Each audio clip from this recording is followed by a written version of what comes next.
चलिए देखिएगा ज़रा क्वेश्चन क्या कहना चाह रहा है। क्वेश्चन कह रहा है find the distance of the point 2,5 from the origin.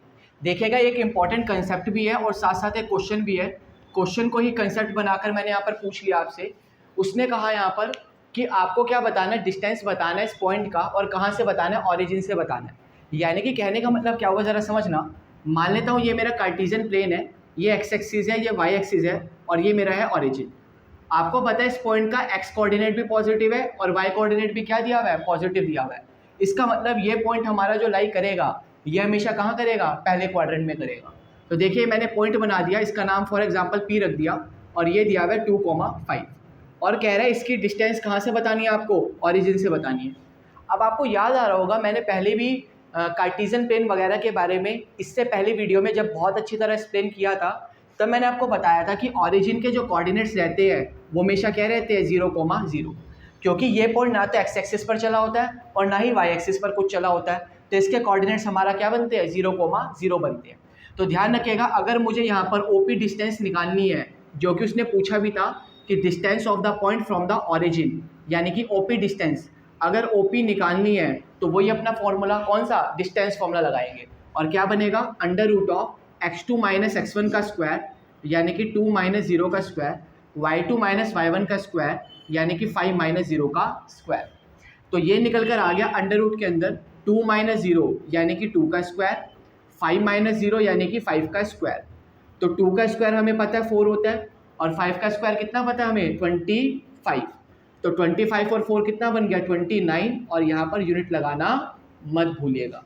तो अगर हमारे से पूछा जाए कि 2,5 का डिस्टेंस बताओ ऑरिजिन से, तो हम क्या बता सकते हैं, अंडर रूट ऑफ 29 बता सकते हैं। ध्यान रखिएगा, अगर मैं आपको इसी चीज़ को फॉर्मूले बेस बताऊं तो ऑरिजिन से डिस्टेंस निकालने का हमारे पास डायरेक्ट फार्मूला भी होता है, और वो फार्मूला क्या होता है ज़रा समझते हैं।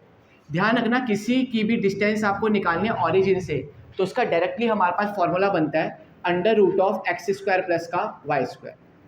और ध्यान रखना यहाँ पर जो एक्स और वाई होते हैं, ये जो भी पॉइंट होता है हमारे पास, यानी कि जिस पॉइंट की भी डिस्टेंस निकालनी होती है ऑरिजिन से, उसके कोऑर्डिनेट्स होते हैं यहाँ पर।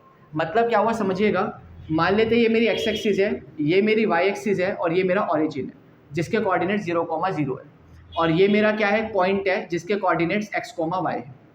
तो अगर मुझे यहाँ पर इन दोनों के बीच की डिस्टेंस निकालनी है तो क्या लगाना पड़ेगा, मुझे डिस्टेंस फॉर्मूला लगाना पड़ेगा। क्लियर होगी बात नहीं, या डिस्टेंस फॉर्मूला मत भी लगाओ, आप एक काम करो, आपको पता अगर ये पॉइंट है और इसका एक्स कोऑर्डिनेट एक्स है तो साफ सी बात है यहाँ से यहाँ तक क्या बना होगा, मेरा एक्स बना होगा। बोलो बात समझ आ गई। और ऐसे ये हमारा वाई कोऑर्डिनेट है, यानी कि यहाँ से अगर मैं परपेंडिकुलर यहाँ पर ड्रॉ करूँ तो ये क्या बनेगा, वाई बनेगा।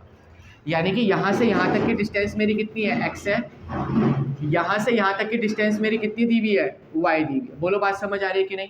और आपको पता है क्या बना हुआ है, राइट एंगल ट्रायंगल, और मुझे निकालना क्या है आपका यहाँ पर ओपी। तो क्या मैं ओपी राइट एंगल ट्रायंगल से निकाल सकता हूँ बाय यूजिंग पाइथागोरस थ्योरम। चलिए स्टार्ट करते हैं। ओ हो गया, पी हो गया, इसको नाम देता हूँ फॉर एग्जाम्पल क्यू। तो मैंने कहा in triangle O P Q, यानी कि अब हम कौन से ट्रायंगल में निकालने की बात कर रहे हैं, ओ पी क्यू ट्रायंगल में निकालने की बात। और अगर ओ पी क्यू में मैं यहाँ पर पाइथागोरस थ्योरम लगाने की कोशिश करूँ तो आपको पता है इसमें हो जाएगा हाइपोटेन्यूज का स्क्वायर यानी कि ओ पी का स्क्वायर बराबर बेस का स्क्वायर यानी कि ओ क्यू का स्क्वायर और प्लस का परपेंडिकुलर का स्क्वायर यानी कि पी क्यू का स्क्वायर। तो ओ पी तो निकालना है, ऐसे ही रखा।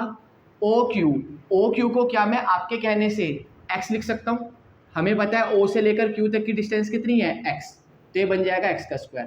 पी क्यू, क्या मैं पी से लेकर क्यू तक की डिस्टेंस को आपके कहने से वाई लिख सकता हूँ, तो ये बन जाएगा वाई का स्क्वायर।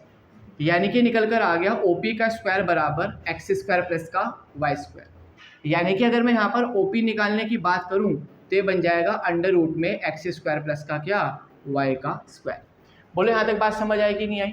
यानी कि कभी भी आपको ओरिजिन से डिस्टेंस मालूम करने के लिए बात करें तो बस अंडर रूट के अंदर इस कोऑर्डिनेट का स्क्वायर प्लस का दूसरे कोऑर्डिनेट का क्या कर देंगे, स्क्वायर कर देंगे, और जैसी स्क्वायरिंग करेंगे हमारा आंसर या फिर हमारी डिस्टेंस ओरिजिन से निकलकर हमारे पास आ जाएगी। यहाँ पर भी ऐसे ही कर सकते थे, ज़रा लगाते देखना। अगर मुझे ओ पी निकालना है तो अंडर रूट में एक्स का स्क्वायर प्लस का वाई का स्क्वायर यानी कि 2 का स्क्वायर प्लस का वाई का स्क्वायर यानी कि 5 का स्क्वायर। तो ये बन जाएगा हमारा 2 2 ज़ा 4 और 5 5 ज़ा 25। 25 और 4 कितना बनेगा, अंडर रूट 29, और यूनिट लगाना बिल्कुल भी मत भूलना। तो देखो यहाँ से और यहाँ से वही आया हमारा जो हमने अभी सीखा है। तो चाहो तो आप डायरेक्ट फॉर्मूला याद रख सकते हो ओरिजिन का, अदरवाइज डिस्टेंस फॉर्मूला तो आपको याद हो ही चुका होगा, तो डिस्टेंस फॉर्मूले से भी आप निकाल कर अपनी डिस्टेंस को निकाल सकते हो। बोलो बात समझ आई कि नहीं है? चलो नोट कर लो जरा इस क्वेश्चन को भी।